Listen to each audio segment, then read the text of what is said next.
Hey everyone, Brian here. Okay, quick update on the Kubota. As you can see, I got some back tires on here, and the gas tank's in, and the seat pan is on. All temporary, nothing's tight, except for the transmission. It's tight, because I had to figure out my ride height. As you can see, I don't have much room between my rear tires and my transmission now. Before I had about 3 inches. Now I have pretty much nothing. I had 3 inches roughly with 20-inch tires. So these are 18, so it's went down roughly 4 inches, which doesn't sound like a lot, but I still want this thing to be relatively capable on and off-road. So that's why I'm not going down really anymore. I'm going to be going down about another, I'm going to say 1/8 of an inch roughly. I'll show you how I had to do this. I had to put some spacers in here on the rear end. Let me see here. There, you can see them at the between the rear end and my frame, right there. That's basically to allow me to have the tire clearance, because I had the rear end up tight. Then I had to pull it off so I could get my tires on, because it wouldn't clear around my gas tank. My gas tank is tight on both sides. Let me double check. Yep, my gas tank is tight. The front, it could go up a couple turns more on the ratchet. But anyways, it is tight, and as you can see, I got fairly decent clearance between my tire and my gas tank. But the thing I'm thinking about now is, as you can see, I got my 2 uprights here. These used to be on an angle. They are angled forwards, which doesn't matter. There's enough room. I'd have them come backwards or forwards. But I don't want to move the seat pan anymore. But I need to strengthen that up so I can put a bar across there to weld on, so I can secure those. There's not much surface there to weld to, and I don't want it to break off. Basically, to take this thing back apart, what you'll have to do is pull the tires off, pull the gas tank, and then there's a bolt right here and a bolt right here holding those uprights in. You can pull those out, and then the seat pan will come out later on. That's how, if you need to take it apart, that's how it will come apart. So my idea is, got a piece of angle right here. Take this, cut it to length. It's going to be a little bit longer, so I can get the good welding on each side, and that will help hold the seat plate into place. Sorry, the rods that hold up the upper frame, the fenders, and everything into place. So that's what I'm going to be doing next, and that will allow me to raise it up the thickness of the steel, which will allow me to take 1 or 2 washers out on each side, on each bolt. So each bolt right now, I believe, has 6. Each bolt should be able to go down to 4. So that will drop it.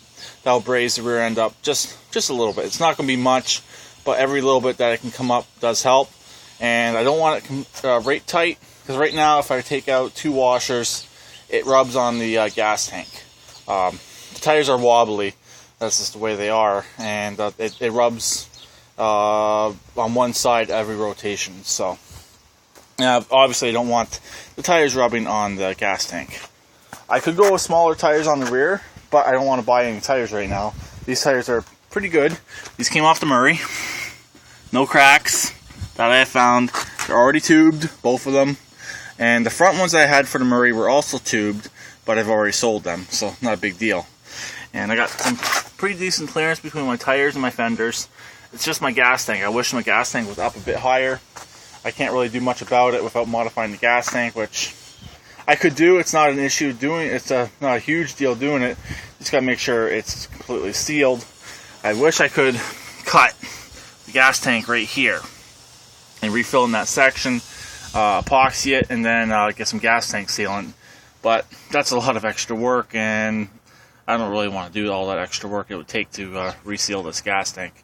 And also, just for 1/2 inch that I would gain by doing that, so it's not really worth it. If I want lower, I'll just get different tires eventually. So that's it for the rear end right now. Tomorrow my plan is, it's Mother's Day tomorrow. I'm supposed to take my mom out for lunch, so I'm going to be doing that.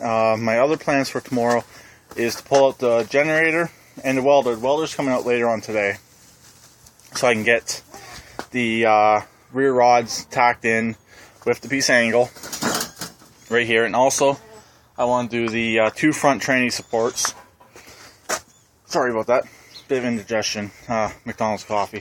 I love McDonald's coffee more than Tim Hortons, but it gives you burps a little bit. So you can see my dash is repaired. Actually, the repair came out extremely well. As you can see, this is where the broken section was. There's a broken piece here. There's another smaller piece right here. And this whole big piece was another piece that was broken out. And then it was cracked right in here. Once this is cleaned up with sandpaper or the wire wheel, you're not even going to tell it was broken, because I'm going to be painting this as well anyways. This whole tractor is going orange. It's going to go orange and black. So whatever's orange right now, the original orange, is going to go a darker orange. And whatever the gray color right now is going to go black. So, and the frame is most likely going to go black, or I might do an accent color. I might do what a few people on YouTube have done with their engines and paint it purple. You never know. I can't think of their YouTube names offhand, but I'm thinking about doing an accent color on the frame once I do it. She's alright. Shania is being a bit of a stinker. She knows she's not supposed to be in this area. There's Emily with the lawnmower, which I cut the grass yesterday, so it doesn't need to be used today. So anyways, that's pretty much it for now. Just debating on my accent color, what I want it to be. Because right now the frame is the same color as the dashboard, and yeah, so that's later on down the road. Think about paint. Hopefully I can get this thing into paint before the winter at least, unlike I did with the 4x2. But my other idea is, as you can see, since there's no more throttle here, what I did was I cut it off and then I unbolted it in here. The cable's still here.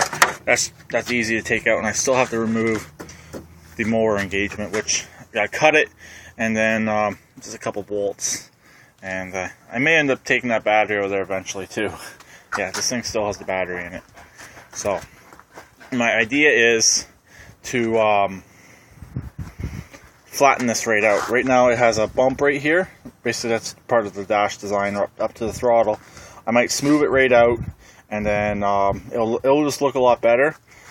Also, I was planning on doing a voltage gauge. I just don't want to crack the dash. It's the only thing. There's a piece of metal right here that I left. I can show you. Right up in there. I could have took it out, but I figured leave it in there. It adds a little bit of strength. It might be a little bit harder to drill through if I put a voltage gauge in, but we'll see. So these motors, I can't do oil pressure on them. They don't have the takeoff. It has the oil filter, obviously, but there's no takeoff for the oil pressure gauge. So that's pretty much it for this update. I was going to use my other camera, but I came out here and then it turned out to be dead. I thought it was plugged in, but it wasn't. So since I can make longer videos now. But stand back for a second. That's pretty much how it's going to sit. You can see what it originally was at the front end. Front end has not been touched. And you can see what it is at the back.